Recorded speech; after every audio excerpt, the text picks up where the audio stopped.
Thank you, everybody, for coming to the Aaron Torres Podcast YouTube page. If you could do me a quick favor, see that little subscribe button at the bottom of your screen? Go ahead, click that subscribe button.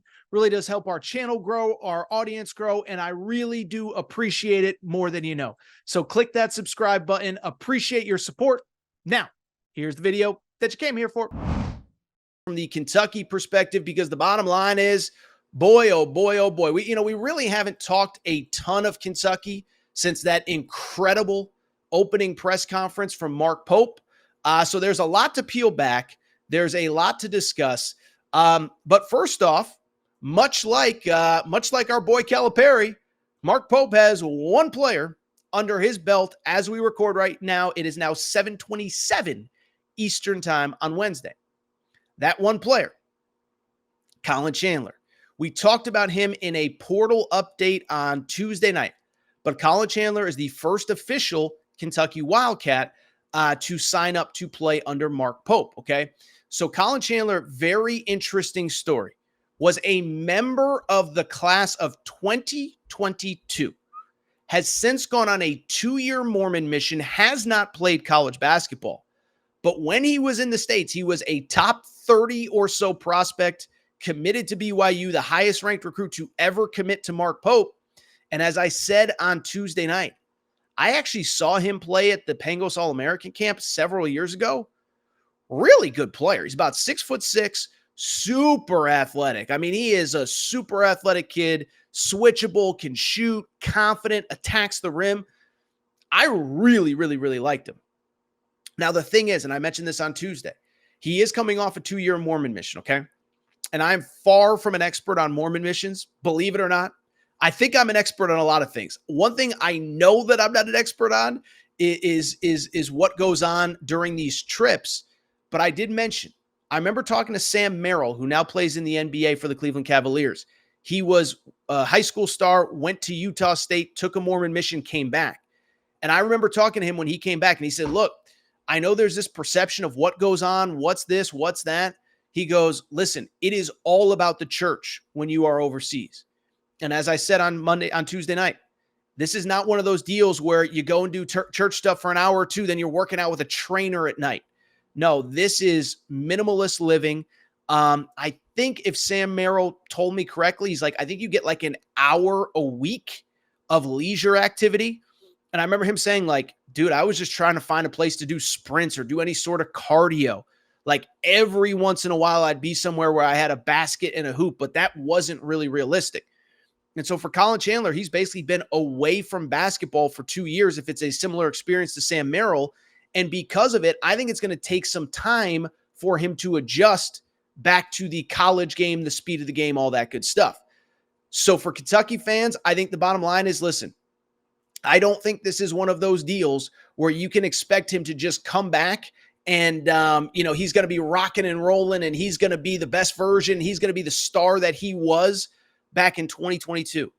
Think it's going to take some time.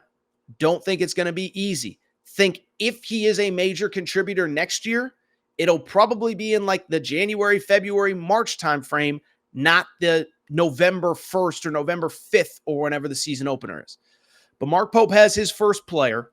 What's interesting is right before I came on air, Mark Pope actually got his first assistant coach as well, as Matt Jones, Kentucky Sports Radio, put out that Corey Pfluger, who has been with Mark Pope since the beginning of his coaching career at Utah Valley, is now following him from BYU to Kentucky. He's actually recruiting on behalf of Kentucky already. Now, with the Kentucky staff, it's worth noting, because of some state law stuff, a lot of stuff is happening behind the scenes. You can't officially announce anything. There's a window. I think it's either 7 days from when Mark Pope gets hired or 7 days from when the job's posted or whatever. But essentially, you can't just, hey, this is my staff today. It takes time for it to go public, but we know that Mark Pope is working behind the scenes. As a matter of fact, I heard he was more focusing on his staff rather than a recruiting class after he got to Kentucky in that first 24 to 48 hour period. But Corey Pfluger will follow him. Really sharp guy. I don't know a ton about him, but the people that I know who know him say he's super duper smart. A lot of the brains behind the operation with Mark Pope kind of work hand in hand. They've been working together for about 8-9 years now. And I think he has a chance to have a direct impact on Kentucky and the on-the-court product. In terms of the rest of the staff, everybody is kind of hush-hush, again, waiting for those, waiting for that window of 8, 9, 10 days or whatever it is, 7 days, whatever it is, to open up. You hear all sorts of things. There's rumors that Kenny Payne, the longtime Kentucky assistant, former Louisville head coach, could come to join Mark Pope's staff. I have not heard that. I have heard it's more likely he goes back to the NBA. But if you get Kenny Payne, that is a shot across the bow, not just to John Calipari, who I know is trying to get him to Arkansas as well. It's also a shot to the bow to Louisville of like, okay, it may not have worked out as a head coach, but this is a guy that has throughout his career been a great recruiter and a great number two. And we just got one of the best number twos in all of college basketball. Now, is that going to happen? I don't know. Again, I'm trying to keep you updated in real time. If you're listening to the podcast on Wednesday or Thursday or Friday, I apologize. Just trying to keep you updated in real time on what we know in this moment. And as of right now, I don't know that Kenny Payne is a real factor there. I saw some Jay Lucas stuff. Jay Lucas was an assistant under Calipari, left for Duke. Jay Lucas would be an interesting one.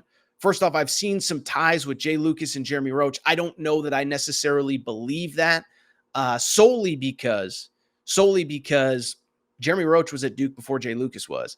And so it wasn't the guy that brought him there, wasn't the guy that this, wasn't the guy that. I will say if you can convince him to leave Duke, one, it's a great move. Two, it certainly won't hurt in the recruitment of Jeremy Roach. But I don't know that the two are tied. Like if you get Jay Lucas, you can get Jeremy Roach. I think if Jay Lucas were to leave, it's probably because Jay Lucas kind of sees, hey, Duke's really good, but it ain't the same in the post-Coach K era. So we'll keep an update on that. I saw somebody reference Luke Murray, the UConn assistant. Listen, Luke Murray, maybe I'm dead wrong. Luke Murray is a half a step away from being a head coach. I think if UConn wasn't playing so deep into March each of the last 2 years, he might be a head coach already. Of course, when you're playing until early April, schools aren't going to wait for you because they got to get to work in the portal and building a roster. And so I don't know that it benefits Luke Murray at all to come to Kentucky. My assumption is I know he's paid very well at UConn. My assumption is he stays at UConn until he gets a head coaching opportunity, which he will, by the way. Very, very, very talented player. Also, just a tiny little bit of buzz. We mentioned Orlando Antigua a minute ago. Could Mark Pope convince him to stay, which would be a big shot across the bow at Calipari. In terms of players, we talked about Colin Chandler. I think it's worth noting a couple things in terms of players. One, Pope doesn't have a staff together right now. And until he does, it's really hard to know. The other thing I would say, and I know it's not what Kentucky fans want to hear. Everything is about now, in the moment, this second, what's going on, what do we need to know, this, that, the other thing. But what I could tell you is, listen, Kentucky fans, I know it's frustrating, but you have time. This is not John Calipari one and fun. This is not you need to bring in, 7 McDonald's All-Americans and flip this raw. No. I think Mark Pope is really trying to build a program right now. He's trying to build a program, not just a basketball roster for 2024, 2025. And that's not a shot at John Calipari, right? By the way. I'm just speaking the truth, is that I think it's about putting the right staff together. I think it's about evaluating the right high school guys, the right college guys, the right 2025 recruits. And so I would say to Kentucky fans, be patient. This might be one of those things. To get the full roster that you want might drag into June, might drag into July. But that's not the worst thing because Mark Pope isn't building a one-year team for 2024, 2025. He is building a program. First off, I'll say this in terms of the players that have been pursued. Listen, I think it's tough because Mark Pope's rocking solo. Clearly, though, he has a type. Clearly, the focus is on skilled guys. I saw Jacob Polachek, a good friend of mine, great young reporter from Kentucky Sports Radio, said that Kentucky has reached out to Andrzej Stojakovic, Peja's son, who played the last season at Stanford. I tend to think he's more of a West Coast kid. It came down to Stanford and UCLA in his initial recruitment. I think it's interesting, by the way. I remember talking to him. He said he wanted to visit UConn and wanted to visit Kentucky. I could be mistaken. I'm pretty sure he didn't end up visiting either one. And so I think now that the Kentucky or the Stanford staff is in place, it wouldn't totally shock me if he just decided, you know what, screw this. I'm just going to ride this out at Stanford. I don't know that UCLA is really a factor. UCLA took 3 commitments in the portal and already did a press release. That to me means that they feel like they're probably done in the portal, but Stojakovic is still available. He entered the portal probably a day or two after it opened, and we haven't heard anything really tangible in his recruitment until this. Aiden Mahaney, another school that reached out to him. The Kentucky staff did. And so we'll see what happens with Aiden Mahaney. Amari Williams, we've talked about previously, 7-foot center. Really, that guy's more of a defensive player. Doesn't really fit in like the shooting, 3-point spacing play that Mark Pope plays, but he's really good. If you have a chance to get him, I would take advantage. Then, of course, there's the BYU kids in the portal. Ali Khalifa is apparently down to BYU, Louisville, and Kentucky. We will see. He supposedly took a visit to Louisville. We'll see if he ends up at Kentucky. Dallin Hall's not coming to Kentucky. Jackson Robinson's in the portal. By the way, somebody sent me something about Liam McNeely, the 5-star McDonald's All-American who was committed to Kentucky, then ended up was committed to Indiana, and then ended up decommitting. He's taking a visit to UConn next week. I know Michigan is very heavily pursuing him. I think it feels probably a little bit late for Kentucky to get involved. Listen, I think the system would be great for him, but he's got a years-long relationship with John Cal. Well, he's got a years-long relationship, or basically he decommitted from Indiana about 6 weeks ago.